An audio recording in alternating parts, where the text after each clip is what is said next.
কাতার তো অনেক ধরনের ইনভেস্টমেন্ট করে পুরো বিশ্বেই অনেক বিষয়ে।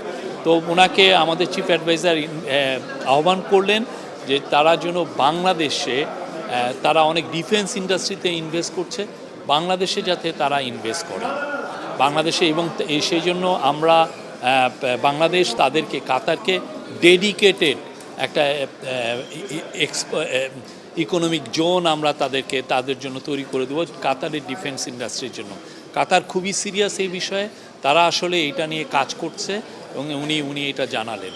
তো কাতারের সাথে যে আমাদের যে সম্পর্কটা আজকে আমরা বলতে পারি যে এটা যে আরও এগিয়ে যাচ্ছে, তার এটা একটা সাইন। আমি বলবো যে এটা খুবই, ওনারা খুবই ইন্টারেস্টেড বাংলাদেশে, এবং কাতার অনেক জায়গায় ইনভেস্ট করছে, বাংলাদেশকে তারা সিরিয়াস লোকেশন হিসাবে দেখছে।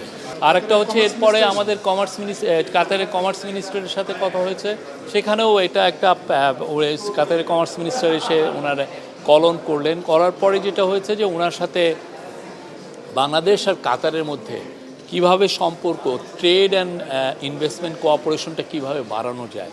আমরা চাচ্ছি কাতারের যারা ইনভেস্টর, যারা টপ ইনভেস্টর, তারা যেন বাংলাদেশে আসে। তো প্রফেসর ইউনূস আজকে ওই কথাই বলেছেন, যাতে কাতারি ইনভেস্টররা কাতারের সাথে তারা যেন বাংলাদেশে ইনভেস্ট করে, এবং কাতারের সাথে আমাদের জন্য ট্রেড অ্যান্ড অন্যান্য কোঅপারেশনগুলো যেন বৃদ্ধি পায়। বান্ডেল থাকলে প্রতি সেনমানিতে টাকা বাঁচবে। বিকাশ সেনমানি বান্ডিল কিনে জিতুন প্রতি লেনদেনে।